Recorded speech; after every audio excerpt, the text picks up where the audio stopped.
How you folks doing today? I just installed these beautiful headlights on my wife's XJ here. They are super bright. They're probably going to be extremely worth it. The factory headlights just absolutely sucked.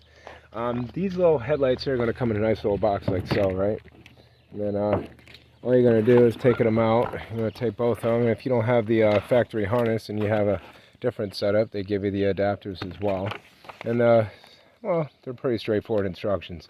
But this, by far, is probably the easiest good modification you could do for visibility for the Jeep XJ, or basically any Jeep. I did that with these as well.